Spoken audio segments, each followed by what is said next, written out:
Star Trek Into Darkness, the movie that will forever be known as the less good Wrath of Khan.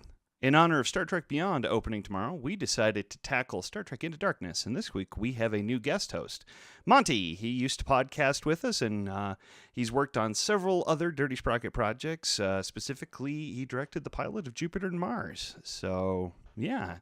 It was a lot of fun. In the same recording session, we also recorded actual MySequel on Wrath of Khan, which should be out in about 2 weeks. So make sure you check back for that one.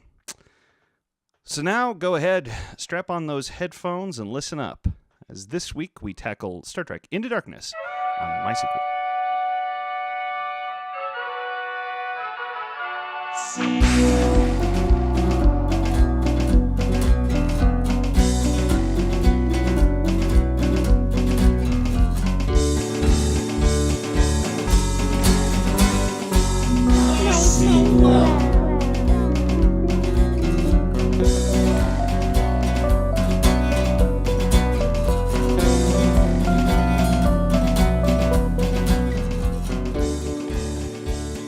Hello, Internet. This is Derek Olson with the MySequel podcast.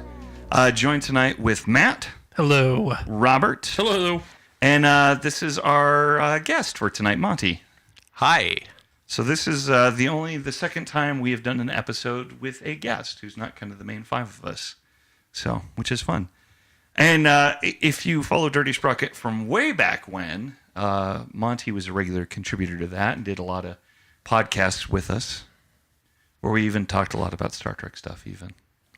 I think Monte took a lot of the pictures that are on our Facebook page, or our internet page. I don't know about that. All the Jupiter and Mars But stuff. the Jupiter Mars stuff, yeah. All the Jupiter and Mars press stuff was Monte. Yeah. Because Monte was the producer on Jupiter and Mars. So yeah, I was there. I know who took my picture. Okay. You're looking right at me, sir.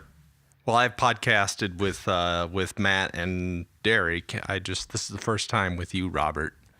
I'm excited. So yes, this will be fun. Yeah. It'd be way funner than Jake. Yeah, Jake is not here, so we can make fun of him. I thought Ryan was gonna make it tonight. No, Ryan's working. That's too bad. I like Ryan way better than Jake also. Jeez, Jake, you better not listen to this, but you will because you edit these. So I love you, Jake. I think they're about equal. I love you, Jake. tonight we're talking about Star Trek Into Darkness, the reboot sequel. And it is important to mention that the time of recording this is before the new Star Trek movies come out. So the third one has not been out yet for us. So we haven't seen it yet. Which would maybe be interesting to this discussion, but we kind of actually wanted to get these episodes out ahead of time. And I say episodes because we're actually going to be releasing another episode where we talk about Wrath of Khan. Because this movie, even though it is a sequel to the reboot, it is kind of a shitty remake of Wrath of Khan. Which, by that tone, you may have guessed already, a little bit of my thoughts on Into Darkness. So anyways, let's start with Star Trek 2009, the reboot. Which way back when on Dirty Sprocket, we used to have a blog and all sorts of stuff. And I actually, for 2009, picked it as my favorite movie of the year. I really liked the reboot. I really enjoyed it. There's problems with it. You know, it was definitely not a perfect movie, but it got me excited about Star Trek again. And it had been a while since a Star Trek movie had gotten me excited about Star Trek. Probably First Contact was the last one I really liked. Didn't like Insurrection and didn't really like Nemesis, so... And there hasn't really been a new Star Trek series in quite a while. Enterprise was the last one. Now, Monty, you watched Enterprise. Yeah, I thought it was a pretty solid Star Trek series, but it was pretty formulaic. Mm-hmm. I mean, it had all the tropes and everything, so yeah. But I did enjoy it. But the 2009, problems, but pretty perfect reboot. It did. I think it did all the things it needed to do, which was get you kind of excited about Star Trek again, kind of show it to a new audience, update things. Like, it was like, yeah, this is a pretty decent reboot. This is a good way of doing it. And then they even did it in their super weird way where it's an alternate reality to the original stuff, which is slightly odd, and I think is going to get more slightly odd as we continue on with the movies. because of that decision, but it was kind of interesting and novel at the time that it wasn't just a straight reboot. They brought back in old Spock, Leonard Nimoy. They didn't want to remake the motion picture. Yeah, that movie they kind of skipped over. They did not remake V'ger. He could still show up. He still could show up. Actually, Monte and I were talking about that, which I think will come up. But yeah, 2009. I liked it. Monte liked it. Matt? I liked it. Yeah. Robert? Yeah. Ooh. Yeah, there's aspects of it that I could just rip to pieces, but all in all, it was fun. Yeah. And I think that's what a lot of people even felt about it. Like, this is good. It's a very well cast movie. You know, I think all the actors are very good in it. It was a good ensemble. Yeah. I mean, you had some pretty good chemistry right off the bat with the core group. Yep. And a lot of times you just don't get that. Mm-hmm. I could also I want them to just do a spin-off movie of Bones. Exactly. Doing space medicine. Just be a movie. Just call it Space Doctor. Yep. I guess I think he was probably the best. Yeah. I've really enjoyed Carl Urban which is funny because when I saw he was cast, because this was before Dredd, which makes it even funnier because he played Dredd.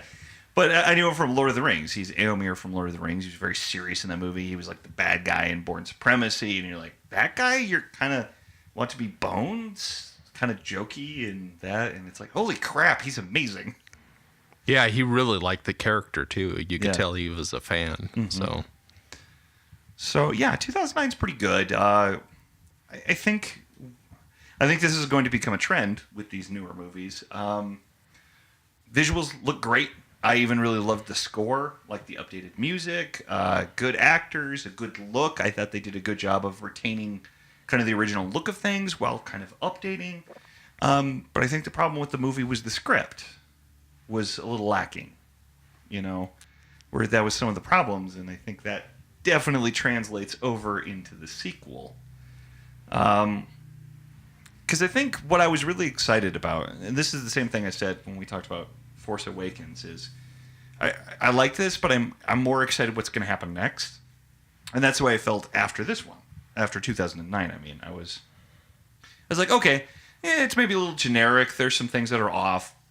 You know, it feels more revenge-y, action-y movie more than I would like, but maybe the next movie we're going to go out in space and explore, and that's what we're going to be about, and that's what kind of really got me excited. I was like, yay, that's kind of the movie I want, and that's not the movie we got. So Into Darkness, let's start talking about Into Darkness here. I think a strange decision right off the bat to base so much of the movie again on Earth. So much of this movie takes place on Earth. Because you want your space adventure to be the most mundane thing possible.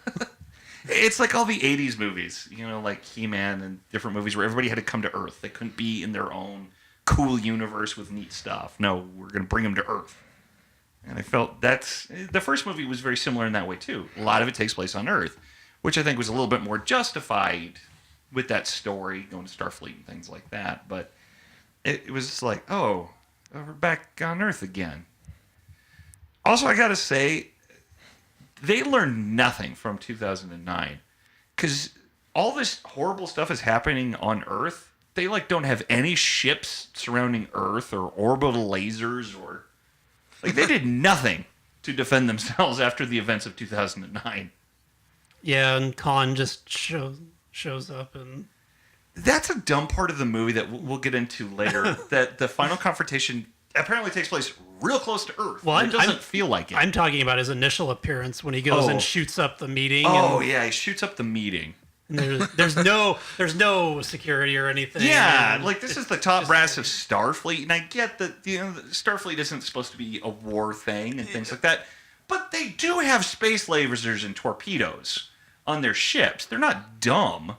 And yeah, you'd think there would be something protecting them. Yeah, but Khan is super smart. He outsmarted them all. So not only that, in another universe, he's what's his name?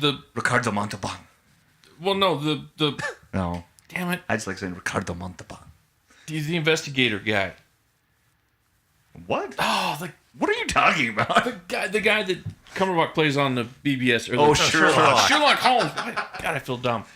In another universe, he's Sherlock Holmes. He outsmarted everybody. Deductively I feel reasoning like- their weapons away from him. I kind of feel like that is actually a common thread. That I feel like there's a lot of stuff that must have happened off screen to let the things on screen happen, and those might have been way more interesting than the movie we saw.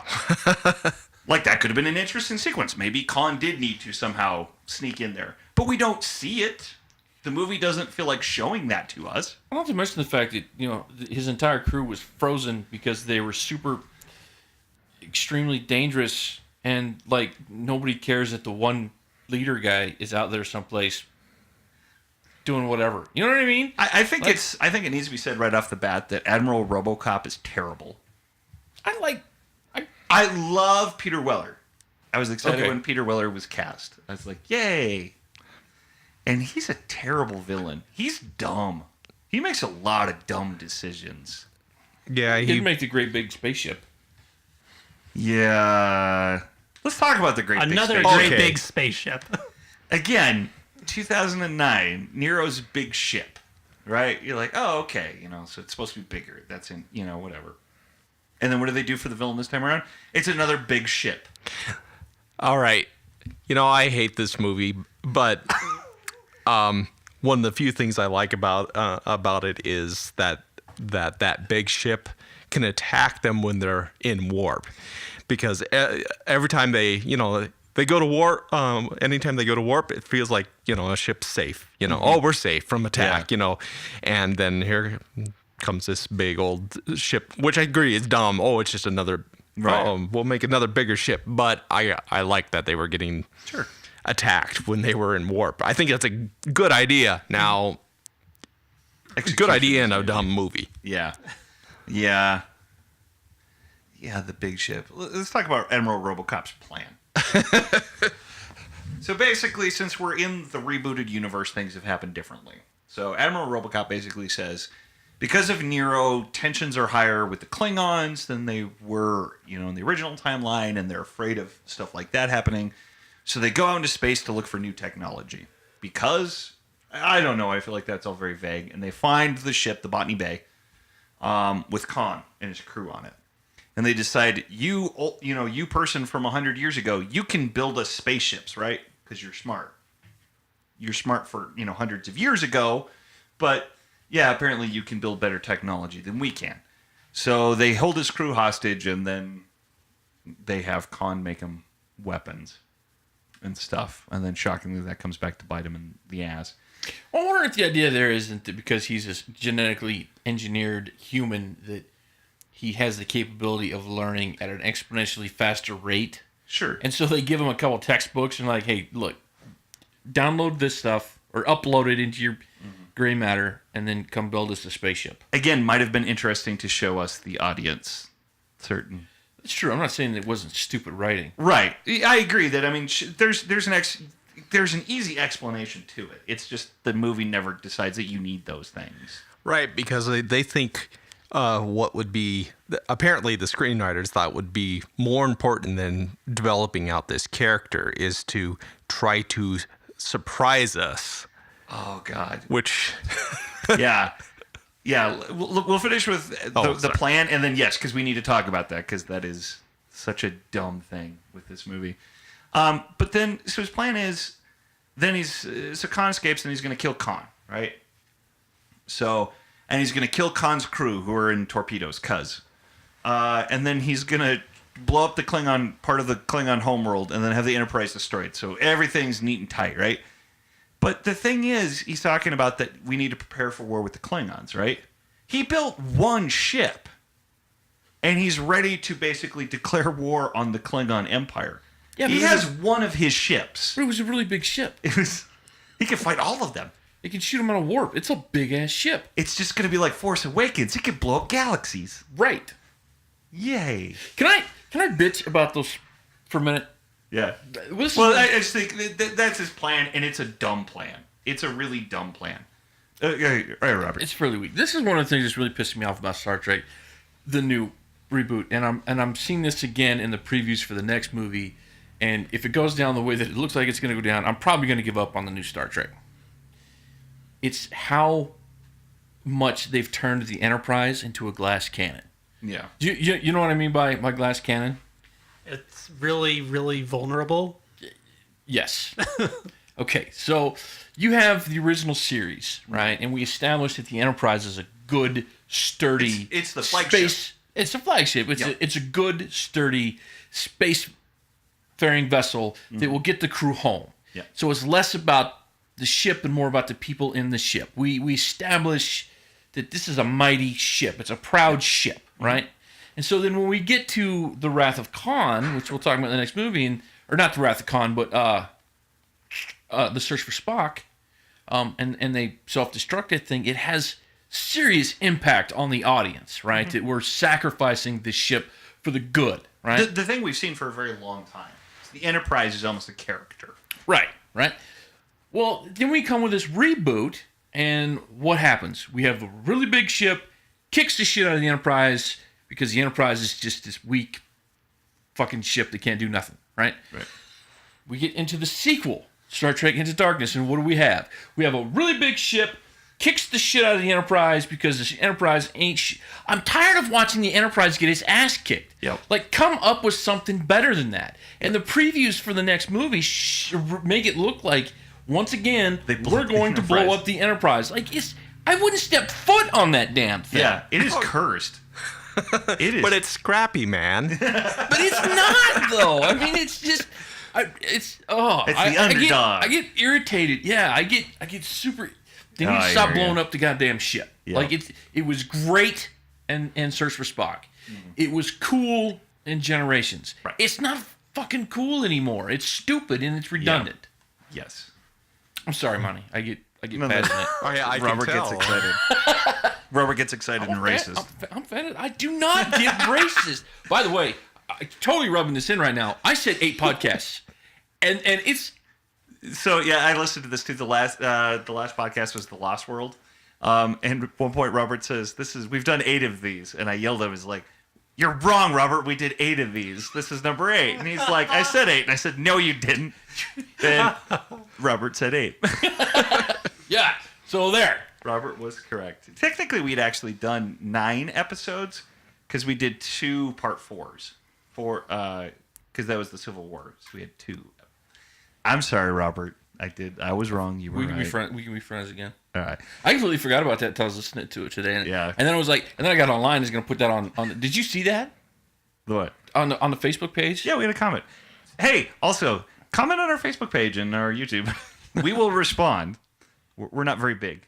We don't get a lot of these. We will totally respond. They'll like respond in writing. We will send you a letter. No, Flown by carrier pigeon. notified. All right, so back to yes. Let's talk about Khan. Let's talk about the reveal of Khan. What was his name? John Harrison is what they call him at the beginning of the movie. So in the lead up to Into Darkness, we keep being the rumor was all throughout that they are going to do a new Khan. Even at one point, I think it was Benicio del Toro that there was like rumored at one point to be Khan. You know, there was a couple of actors, and then but they kept saying. J.J. Abrams and Lindelof and all of them kept saying, it's not Khan. It's not going to be Khan. See trailers, you're like, that's Khan, right? That's Khan. No, it's not Khan. And then what happens in the middle of the movie? Monty, talk about the reveal. You know, I don't want to, have any spoilers here. Oh no, we do spoilers like bigger than Right. shit. There's the whole Jake Superman spoiler. Yeah, if Jake was here, we would say that Superman dies at the end. He does. Yeah. Die. Matt, you can't do air quotes on an audio podcast. God, you really got to quit telling us what we can't do. You can't fist bump. You can't do air quotes. Because you really the suck the audience fun can't out They of can't- God, you and your preconceived notions of podcasts. Yeah, no kidding. They've got imaginations. All right, so yes, we can do spoilers, Monty. Well, that's just it. So Khan, so this big genius that they find in space, the plot point is that so it ends up being a revenge thing, that they are holding his crew prisoner, ransom. What would you say? I mean, what is Khan's motivation here? He is trying to get revenge against Starfleet for what? I think because it kind of seems to be that at one point I think he thinks they're dead, and then he figures out that they're not dead, and that's why he goes with them. That's why he surrenders to the Enterprise, is because he surrenders when they say that they're going to shoot 72 missiles at him, and he said, "How many missiles did you say?" Yeah, I think he thought they were dead. Was the revenge thing? I don't think he thought they were dead. I don't think he had any reason to believe that they were dead. I just don't think he assumed that they were going to be on that starship. Well, ultimately, It's vague. It's very vague. After rewatching it, it is kind of vague what he knows and doesn't know. Ultimately, I guess that's the point I'm getting at, is that we just know that Khan's a bad guy. Yeah. Or maybe not. Maybe justified. We don't really have a great sense of, of what is he about. But, he's a major villain. Yeah. We know that. I mean, that's because we know his name is Khan, and we know, he's a reboot as well. So, which is my favorite reveal in the movie. So they keep calling him John Harrison, and then he has a reveal, and the music swells. My name is Khan. This is music swell and all this stuff, but it's like, but to Spock and Kirk, they don't know what that means. It's like this dramatic moment, but it's dramatic for the audience, not for the characters in the movie, and that makes it shitty screenwriting. Make it exciting for the characters, and it will be exciting to the audience. But here's what I don't get, is that then there isn't any reaction, and presumably they have, something like the internet, where they could say, ship's computer, Sure. tell me about Khan, whatever his name is. Yeah. Oh, this was a warlord, threatened to, that was expelled into space. I mean, that they have no clue who this guy is after he tells them his name, that they don't have the technology to investigate. Yeah. What's the explanation there? I don't know. Well, yeah, their technology is calling Old Spock. Because that's how they find out about him. Which my favorite, and which is sad because this was Leonard Nimoy's last movie role. And that's sad to me. I think it would have made a whole lot more sense if instead of going down the way that it went down, if perhaps Khan was like, look, you mentioned torpedoes. Mm-hmm. Those aren't torpedoes. That's my crew. He takes a while to get to that. But he it would have made more sense, because if this is kind of taking from that original episode, Khan kind of fooled Kirk. Yeah. So it would make sense to me that Khan, instead of things going down the way they would go down, he kind of tries to endear himself to Kirk in order to later try to take his ship away from him. Yeah. Instead of... He's just so evil movie villain through a lot of it, And I like, Monte and I were talking before we started podcasting. We were talking about the old Spock scene. So they call up old Spock. Who's Khan? Oh, I promised I couldn't say this, but I'm going to. He's the worst, evilest thing ever, right? And he's not, even from the original timeline. I mean, a little bit to Spock, because Spock dies directly from Khan, but he's logical enough to be like, yeah, he's a bad dude. He's not good. Spock, who is old Spock, who is alive, who went through this, and it talks about, we defeated him only at great cost. He's talking about himself. Yeah, when you took a vacation and then you came back. There was a red shirt that stated his post when everybody else ran. That's what Scotty carried all the way to the bridge. Is it grandson or nephew from FF Khan? Yeah. I want to talk about that. In the next one. But that was a great cause. But yeah. Okay. But I love Monte was talking about. I'm 12. But it's the movie's treating him like he's the biggest villain ever because we know Wrath of Khan, because people have heard the name Khan. But really, he's not. And I like what you were saying, Monte, that Spock should have warned him about some other stuff. There's so much other crap out there that it hasn't been rebooted. That the timeline change by Nero in the previous movie would not have affected things that happened, hundreds and hundreds of years ago. Yeah. The big one for me is, well, Star Trek: The Motion Picture, where V'ger is coming back. This timeline would not have the Nero's actions would not have affected V'ger. V'ger's Right. still coming. Yep. That V'ger destroys worlds. Yeah. Yeah, Yeah, V'ger's very bad. And maybe then the thing, Spock should say something about that. yeah, or the thing from Star Trek 4. You should go back and get some whales right now. You're going to need them here in a few years. And Yeah. it may not be the most opportune time when this thing comes back. So go get them now. Yeah, just if you got a couple of weeks, it's cool. Oh, and this is getting way ahead of ourselves, but the Borg. There's a thing called the Borg. By the way, here's the coordinates you need to slingshot around the sun. No need to guess. Yeah, we got it. Also, if you ever meet Q, he's an asshole. Did Spock ever meet Q? No, but but- theoretically, you would have known about Q. Because everybody would have had to know. That's kind of a big deal. Well, technically, actually, if you really want to get into it, there is a book about Spock and Q. Really? Yeah. Okay. Now I don't know how the continuity for Star Trek works outside of the movies, but there is a book all about Spock and Q. He at least theoretically would have known about Q from Well- Picard. Or But there's a lot of stuff. There's the Dominion or the Star Trek Undiscovered Country, God. the one planet. yeah, Praxis is gonna blow up. But I That think isn't God. Praxis is gonna blow up. Wasn't that because of overmining? It was from overmining. Okay, so that could maybe not happen. Right, but they could be like, hey, you might. Also, hey, you know what, guys? Klingons, they're not so bad. Right? You know what? It's kind of cool. Well, now the problem with that is you have to convince the Klingons of this era that, like, True. hey, Klingons, you're good guys. You can But stop even- trying to kill us now. Spock, from the that great era. peacemaker. Right. Yeah. He could be like, hey, you know what? We're all going to be friends. And not too long, we're going to like each other.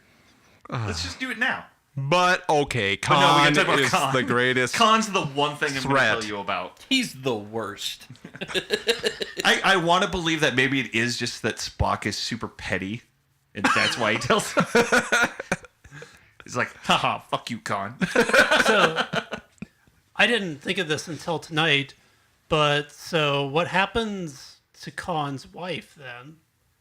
She would just have been in the torpedo tube. She was just one of them But that was. that's No, never she- mentioned in Into Darkness. his is it? wife. His wife was one of the medical people from the original Enterprise. Oh, yeah. His wife was not one of them. So he would not have gotten married. Because, yeah, his wife was an Enterprise crew. Oh, okay. That's what it She was. was one of Nurse Betty's gals. I'm pretty sure. Yep. I forgot about that. Good catch, Robert. Well, So, yeah, he didn't get married. It's been a long time since I watched the. Yeah, he didn't get married.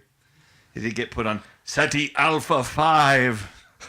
This is Alpha 6. all right. So Khan's all pissed off. Khan's angry and dumb, and then okay, here's gonna be something I talk about my problems with the new movies, right? So they end up sneaking on Admiral Robocop's ship, full of disposable villains, so it's okay that they die. I hate how many people die in these movies. People died in the original movies, and there was death on the ships, but this just feels so overblown. But even to the point where there's a point where Khan is on the ship, and Carol Marcus is on there, which we can talk about Carol Marcus. She's completely irrelevant to the movie. She's not either. She's where we get our boobs We from. do get boobs, which is, yeah. But, I mean, there's a point, he literally snaps her leg in half. He, steps on her leg to shatter her leg, and then squeezes RoboCop's head until it explodes. It's like, that's what I want in my Star Trek movie. I want Game of Thrones. He mounted him. Mounted him. You raped her. You murdered her. That's what we needed to happen. But then the ship crashes in San Francisco, and we have a 9/11 allegory. It's like, I don't need this in my Star Trek movie. Yeah, they gotta quit with the wrecking and blowing up shit. And another thing that pisses me off, and they did this kind of in the first one too, and I'm sure they're gonna do the second one, and we talked about this a little bit before the show, is that their lack of interest in building and creating new characters, right? So what happens in this movie is Scotty resigns because he's not going to sign off on those funky torpedoes, right? So he's like, I I'm hate just this part so much. I'm just not gonna do it. And Captain Kirk's like, you got to do it. And Scotty says, eat a dick, and he resigns and he leaves. And so what happens in the real world is like you have an engineering department, right? And so you have your head engineer, and then there would be the guy right behind him.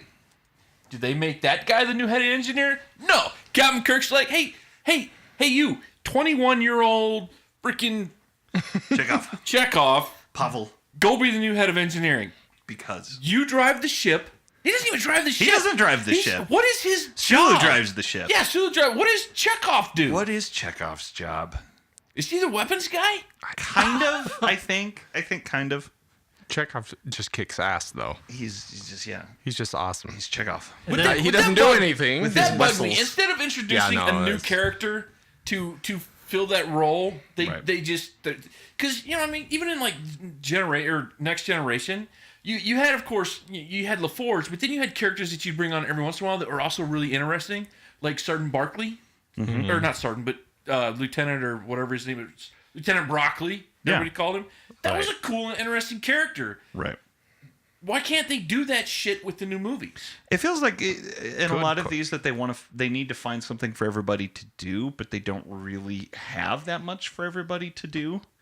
So they kind of like invent stuff for people. It's the Uhura problem. Like making Sulu a ninja in the first movie? Yep. Yep. Of course he is. But Uhura has like nothing to do in these movies, and they like kind of give her something to do, but they ultimately never really matters very much, Yeah, she had one job, and that was to talk to the Klingons, and that did not go well. and they choke her. And it's just a shame because I like Uhura, and I like Uhura from the original movies and stuff, and it's like you couldn't find more for. And even arguably too that Zoe Saldana is one of the more famous. She's one of the bigger actors in the core cast. You know. She's a bigger name than some of them are. And so it feels like they're trying to give her stuff to do, but they just don't know how to write it. And You give know, her it's stuff to do. kind of X-Men syndrome. You know, you have big actors and you need them to do something, so they throw them these little bones, and Bones' role in this film, Bones has very little to do. He's Except for got he less to figures do out than- magic blood. Yeah, that's true. Which is dumb. But almost, I mean, they send him down to the planet to work on the torpedoes that contain people. That part's dumb. God, because this movie's dumb. because he's a surgeon, not a Which even at this point they do a torpedo lot of technician or whatever. they do like a lot of surgery with the tools and stuff anymore too. You know, it's not like a surgeon as we know it. In fairness, though, in Undiscovered Country, Spock and Bones did do surgery on the torpedoes. But that was a very specific thing. I know, but it was still one of my favorite scenes where It is. where Bones goes, "She's ready, Jim. Lock and load." I just love that line in that movie. So he's done that before. Well, no, he didn't. He did it in the future. He won't do it now. Now he's gonna realize what a lame line it is. No, I'm not messing with torpedoes ever again. And then they lose Undiscovered Country because of this stupid movie. That's really gonna piss me off. I don't like this movie. Yeah. So let's talk about problems as a sequel. So this is a sequel to 2009. Seems like 2009 is a movie that we all kind of enjoyed. You know, everybody kind of enjoyed that one. Can I make one more bitch? Sure. About Yeah, that of course 2000 you can. about that 2009 movie. Oh, okay. One of the things that bugs the shit out of me about, and it's as I observe this kind of bad writing is getting worse and worse. I just really hope it turns a corner in this next movie. But like one of the things that bugged me in the first movie is that you have essentially a bunch of college kids who are given command of the flagship, the flagship enterprise of the fleet during a time of crisis. Like that just doesn't happen. Like you just don't do that. You don't graduate from like the Naval Academy and then become the commander of a ship where you have hundreds of lives Yeah. You know what I mean? They should have given them a smaller ship under Pike for, like, say, a movie, and maybe gotten the ship in this movie or something. I think it is directly related to the sequel, because at the beginning of... It's the same damn plot. The beginning of this movie is very similar to what happens... Because Star Trek 2009 is Kirk learning to be a leader, right? So he gets thrown into the... And then he has to relearn this in the first 15 minutes of the movie. And they have to rehash like the relationships between the characters and their development from the first movie. Yeah. But yeah, so yeah, the first movie is about him gaining, authority, becoming captain, learning what to do with it. And then at the very beginning of the movie, one of the first things that happens is they make him not captain anymore. For all of like 10 minutes. It doesn't matter. Die. Yeah. Yeah, Pike dies and then just Kirk is captain again. And it's such a pointless part of the movie that you could have spent that time dealing with something else or fleshing something else out, because it ends up being entirely pointless to everything that happens next. It's stuff we already dealt with in the first movie, and it doesn't matter. Maybe if they would have stuck to that in this movie, that could have been interesting. Maybe Kirk does because of this. He gets busted down. He's not captain in Into Darkness. That maybe could have been interesting. But no, Kirk's the captain, so Kirk's the captain in this. Right. It's like they want to do new stuff with it, but they're terrified to do anything new. Thus, this is kind of a weird remake of Wrath of Khan. The limitless possibilities they had before them, after 2009, to make a movie. And what do they choose to do? A rehash of Wrath of Khan. Well, the not exploring using the character of Pike after, yeah, okay, so Pike is a character in the original series, and who is horribly disfigured and paralyzed, and eventually ends up basically in the 1960s version of The Matrix. Very little, very little, not familiar to most of your real mainstream audiences, not like Khan. And pretty interesting character, though, if you're a fan of Star Trek. Yeah. And here you have an opportunity to, to tell a whole bunch of stories with a new character. And we have to kill him off in the first 15 minutes of this next movie because, we have to have the father figure to get killed off. We have to have stakes. Again. Yeah. we killed his actual dad in the first movie. To kill surrogate dad in the second movie.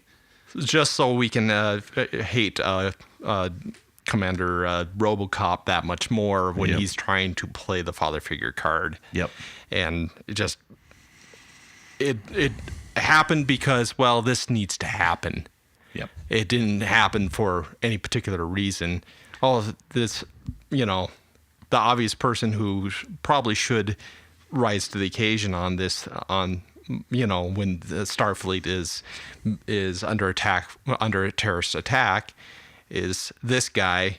We need him to die because if he's alive, he's pretty capable and he'd take care of us. He's just got to die.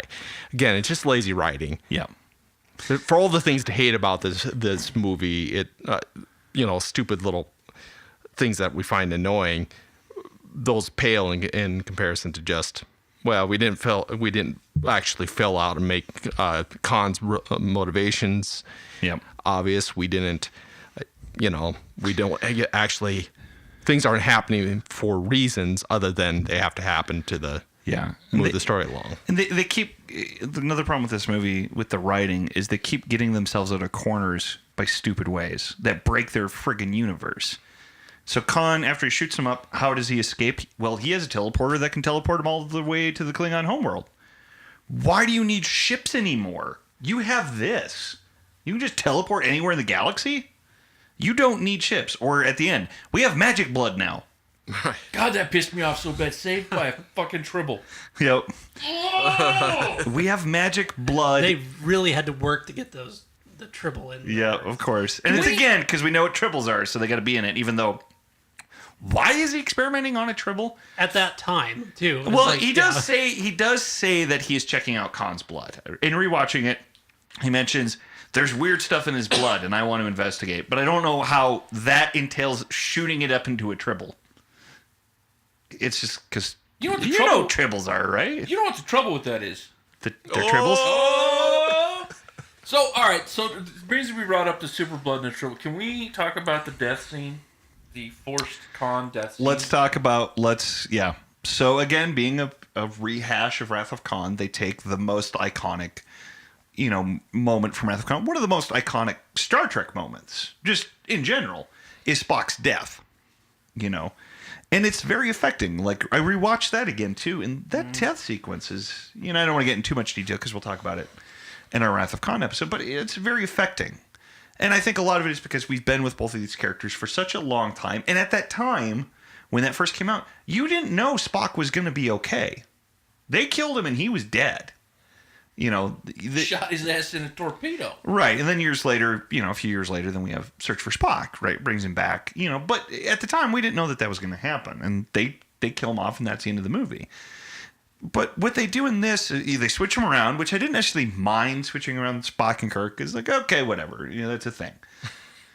But how endeared they are with each other doesn't make sense to what's happened in the movies. They don't seem to like each other, except for they have to constantly say, "Oh, you're my friend."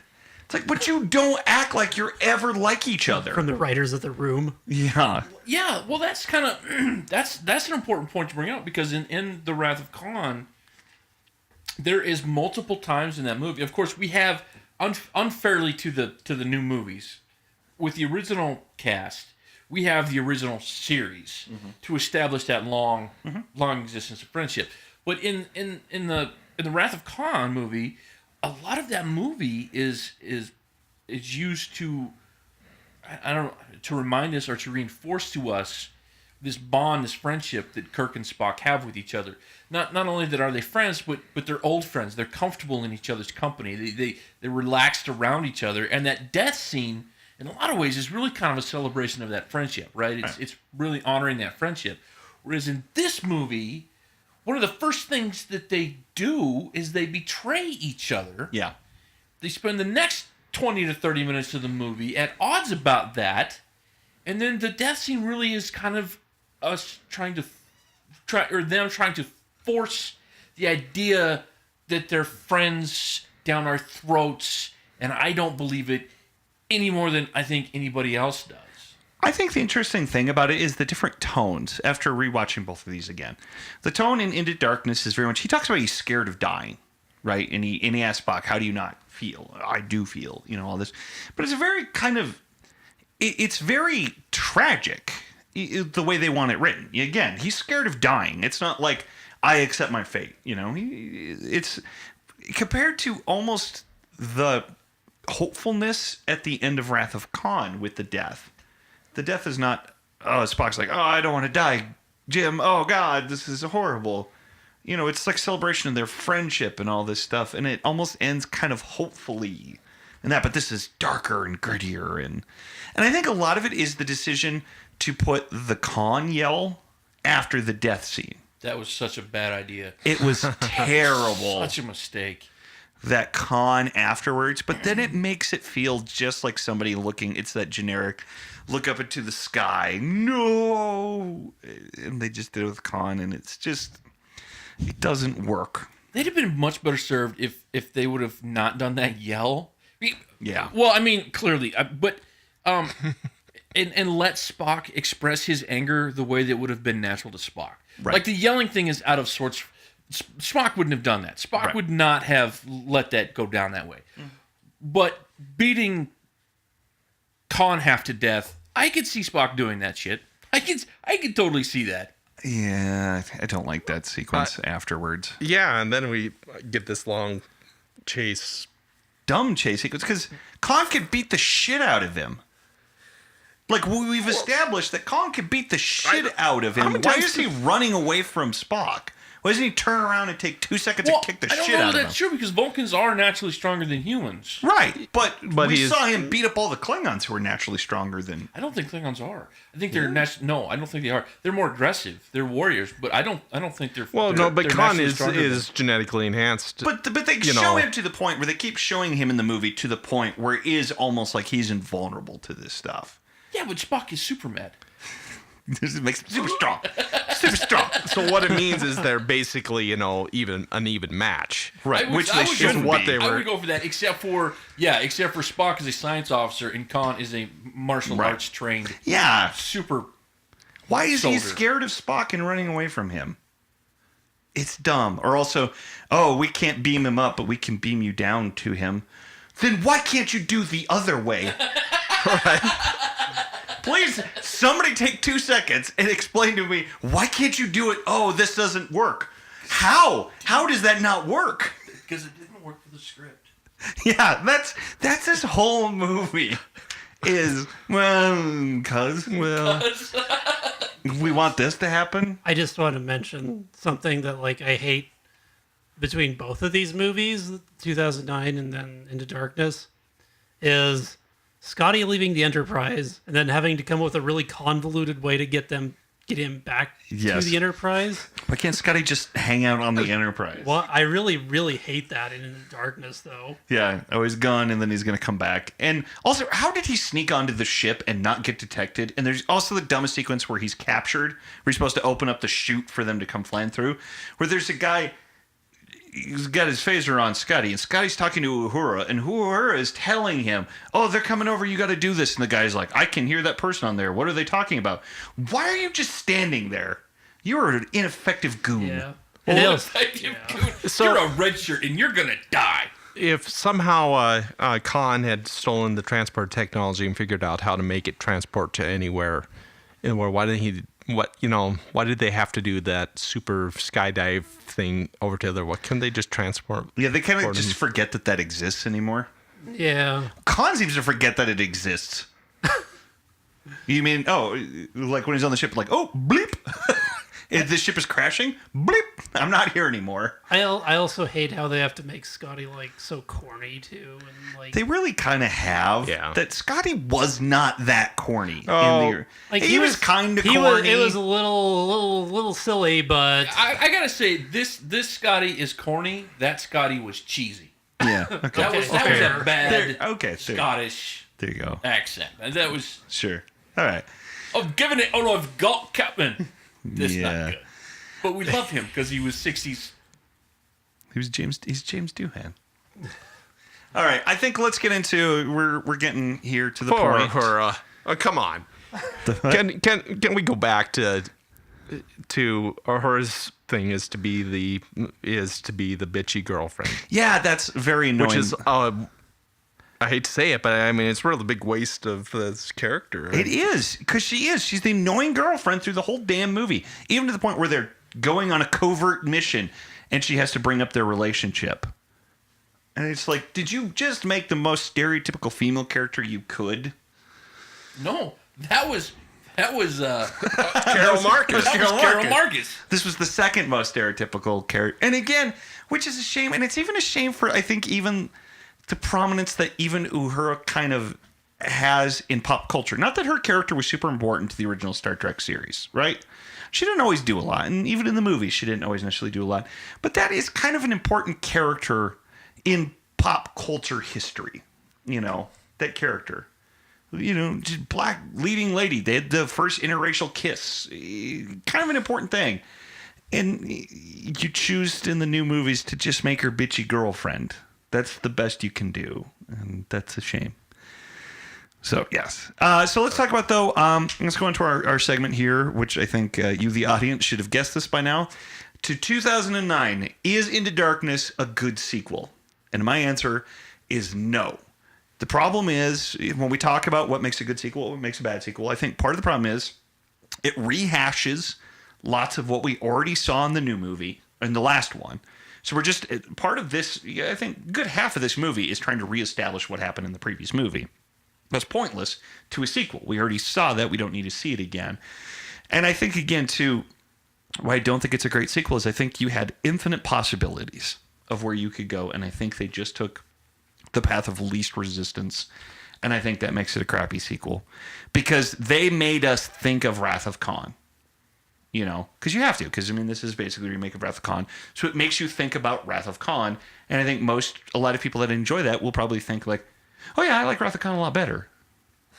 You know, I just feel like I do not think this is a good sequel. I think they set themselves up very nice in 2009 Star Trek to really do something special and neat, and they didn't. They fell flat on their face. So that's my thoughts. What about you guys? I'm going to say this is a tough one for me because I think this is a shitty movie for all the things that you just said and so much more, right? But I don't know that necessarily means that it was a bad sequel. And I say that because they expound upon, they try to expound upon Kirk as a character, as becoming a better leader who cares more about the consequences of what he does. They explore Spock a little bit more. They're continuing the story, right? They're not doing anything bizarre or weird. There's lots of shitty writing, and it's not a good movie. But I can see that they're trying to build on the last one, and for me, it makes it an okay sequel. Shitty movie, okay sequel. Okay, fair enough. How about you guys? Pretty crappy movie, and I'm not gonna say it's a shitty sequel because it really calls into question the weaknesses of the first movie. It does retread a lot of the same thing, and then any of the traps that it set up. The first movie is bringing in all these tropes that we know, and despite a timeline reset, things are happening just the way they did in the other movies. We're getting all the same characters, and ultimately their relationships are being the same. And this movie continues that. Instead of, as Derek pointed out, you got to set up and you're not exploring new ideas. Mm-hmm. So I don't, as a sequel, I don't think I don't think it did take it further. I mean, hey, it'd be pretty interesting if it would have turned out that Kirk and Spock realize that they aren't friends. Yeah. That'd be something to do. I'm sorry, that maybe that's the next part of this, but that could be interesting. Yeah, I think it weakens the entire franchise. I was so excited for you to be on this podcast. I'm sorry, man. All right, Matt, are you gonna break Robert's little heart? No kidding. I'm actually more with Robert on this. Eat it. I'd fist bump because justify yourself, Matt. Well, these movies are very different thematically than the old movies, and I guess the idea of this is kind of terrorism, but with space. So it is. There is kind of weird parallels to that. Yeah. So I think that if that's kind of what we establish a little bit in the first movie, then the second one kind of continues it. So all right, fair enough. Yeah. So it's still not a great movie or anything, but so we're kind of split on this one, which is A-okay. So I think we're getting close to being done here. We're also in a very hot room waiting for it to turn AC back on. So we're going to burn through our last segments where we talk about our sequels. I'll go ahead and start. Into Darkness doesn't exist. You just saw Star Trek 2009. What is your sequel to that? My sequel is, I wouldn't have done Khan at all. But let's say we were going to do Khan. Let's say that's a mandate from the studio. Khan has to be in the next movie. I think what they could have done that could have been an interesting movie, and I thought they were maybe going to go that way at one point, is make Khan an ally. Instead of the villain, have Khan become an ally to Kirk. Maybe he helps them out begrudgingly. There's something else. I think with Klingons, are the natural place to go. I think Khan could have helped them out with the Klingon situation, which is kind of what they're doing, but not making him the villain. Again, if we're going to do something new with it, let's do something new with it. So I feel like that would have been my sequel. If Khan's got to be in there, I would have liked to have done something different with it.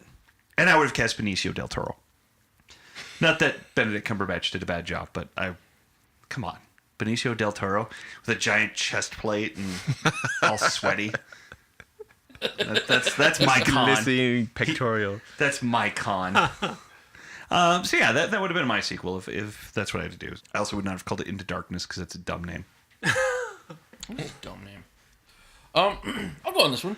Okay. So what I would like to have seen, and I kind of touched on this earlier, it really bothered me, and maybe a lot of these movies come back to my like Air Force background and how command structure actually works, and you have to go through a process. You don't just graduate officer training school and then get command of an aircraft carrier, which is essentially what they did with Captain Kirk, right? So what I would have liked to have seen is more Captain Pike. I would like Captain Pike to maintain command of the Enterprise. And maybe at the end of the first movie, Kirk and some of the crew get stationed on a smaller, maybe science vessel or something. And he's command of that. And they get themselves into trouble. And at some point, the Enterprise comes back in. And it could be... I don't care if we took Khan out entirely. Like Yeah. That doesn't matter to me. Like, Oh, yeah. I'm kind of with Monte on that. We have a timeline reset. We do it how we want to. We come up with all new stories. So something happens, and a young captain or Commander Kirk, right? He can be commander. Worf was commander of the Defiant, right? So Commander Kirk is flying around in his little ship, and he gets in some trouble. And who should come bail him out? But his kind of I don't know what you'd call Pike to him, but Pike in the Enterprise, and somehow at the end, Kirk becomes Captain of the Enterprise by the end of the second movie, so that at least we have some time spent with Kirk trying to earn his right to be on that bridge in that chair. I would have liked that. I think that'd been good. You guys got any for this one? I don't know. I was just thinking, like, how about, like, there's this really big event in the first movie, so, like, what if that attracted the attention of the Borg way sooner? Oh shit! Just bring in the Borg. Like, and then they have to... blown up the Enterprise again, you jerk!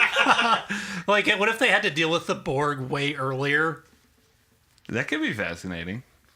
I don't think it would probably actually not be that good, because the Borg was something that was pretty...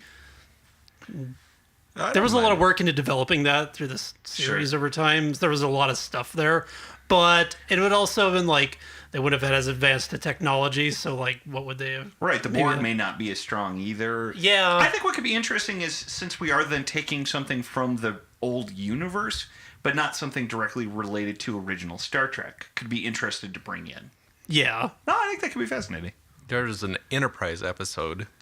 Oh, yeah? That hinted at the Borg. Yeah, that they ran some planet that the Borg had already been there. So, I mean, there's precedent for it. There you go. All right, Monty, you got a thought for this one? Or A little bit on the line of Matt. All right, there's the movie that they made, and there's the better movie that they could have done, and then there's the stupid movie that I could see from what they have. I think that they could have either more fully embraced, if they're gonna just do fan service, go all out. Just fine. We brought in Khan, so let's bring in the Borg, or Yeah. like Khan helps them fight the Borg. whatever. And it unites all the races against the... Oh my God! just go ahead in. If you're gonna Just do it, Yeah. do it. The more sensible movie to me, I think, if you're going to introduce someone that a character we only know basically as the woman who Kirk has a son with, that they could have actually explored and developed out a relationship there. Sure. They could still have this be fighting against Khan, but the plot didn't have to be as convoluted, and then we could have just spent some time developing out both Kirk's character as something other than just, the guy who seems to luck into a solution. Mm-hmm. We could have found out there could have been some actual character development and new characters. And then the movie that I think I would have just changed the ending of this movie where they actually killed Kirk. That, if you're going to kill him, don't bring the super blood. He's dead in this movie, and we know he's going to come back. But, start the next movie off. It could have been The Search for Kirk. There you go. Could have just All right, gone. those are with all it. dumb ideas. No, that's great. Which I think Star Trek into Kirkness. which does kind of lead into the last segment, which is Into Darkness exists. Who cares what Star Trek Beyond is? How do you follow up Into Darkness if you have to? And my dumb one, I've got a dumb one and a good one. They're not very fleshed out, but my good one, honestly, it's what I wanted to see with Into Darkness. It's what I want them to do. I want them to go on a space adventure. It doesn't need to be about genocide. It doesn't need to be super dark. You can still have cool action in it, but I want them to actually go explore. I want them to be explorers. You know, and it's not about Earth. It has nothing to do. We're not ever on Earth. The Enterprise doesn't need to get blown up, and it's Star Trekky. My dumb one is if we brought back Khan, I think we bring back Mud. Which they do actually mention Mud in Into Darkness. That's his ship. That's the Yeah. ship that they take is Mud. So I feel like it's Into Mud is the sequel, and Mud is now since we're in rebooted universe, so he's got to be terrifying. He's a galactic overlord that makes people dance for his pleasure, and That's awesome. then then they have to destroy Emperor God Mud. That's mine. You know, that meant to make me think. Sorry, No, you're good. where you said actually do a space, like you know, the first 10 minutes, Yeah. of it.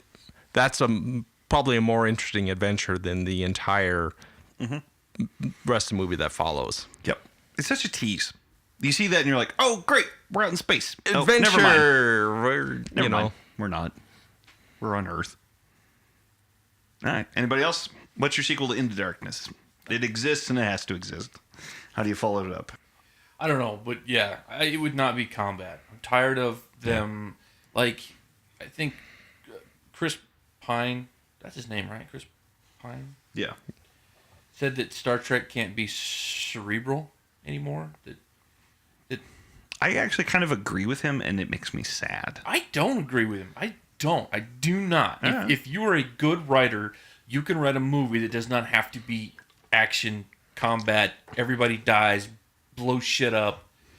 I think you can, and I think you can have big fun, big adventure, big special effects, and still have a good movie that's about exploration and like one of the things that you see a lot of in it's all over the place in Star Trek: The Next Generation and Star Trek: The Original Series is classic literature and poetry and big ideas and just art. Yep. That's everything is contemporary in this new stuff, and I don't like it as much. It doesn't.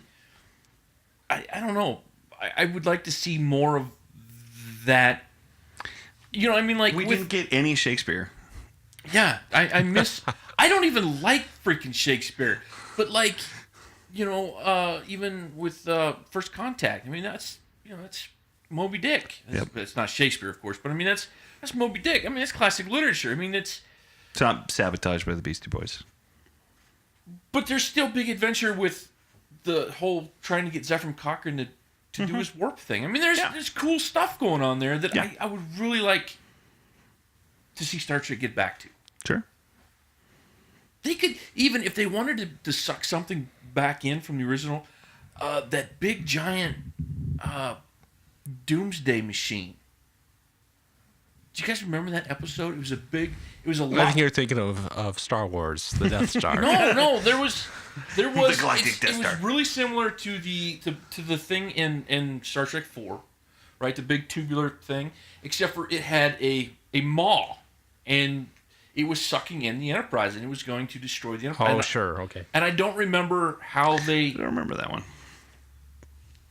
but it was it was like, how do we get out of this mess? Anyway, if they're gonna rehash stuff, there's a lot of cool episodes that they could, because those are such good written stories about ideas and cerebral things that they could expound upon and blow up and make bigger and more beautiful. And I guess I'm just rambling now, but I want to see more of the old Star Trek stuff with new tech, visuals.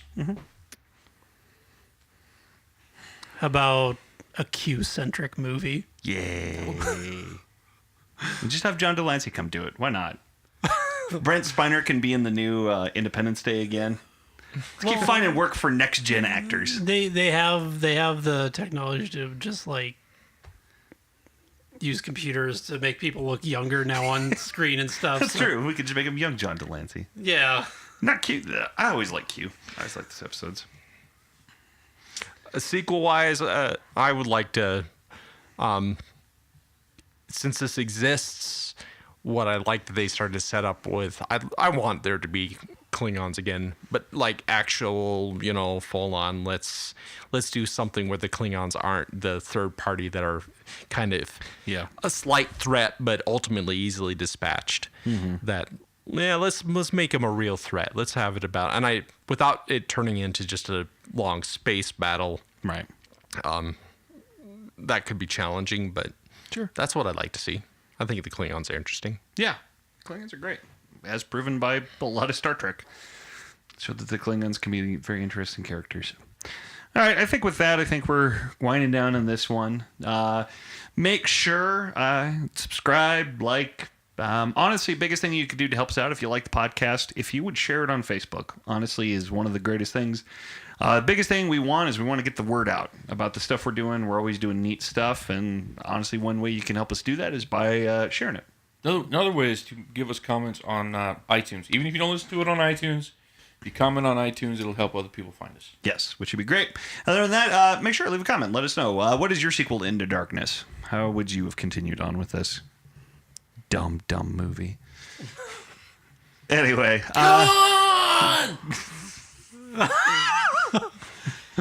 Abrams! Yes, I think with that. Lindelof! Kurtzman and Orsi! You're all assholes. With that, we're going to call it a night. So thanks for listening, and make sure to check back for the next episode. And if you haven't had a chance yet, we have other episodes before this one. So check them out. Good night.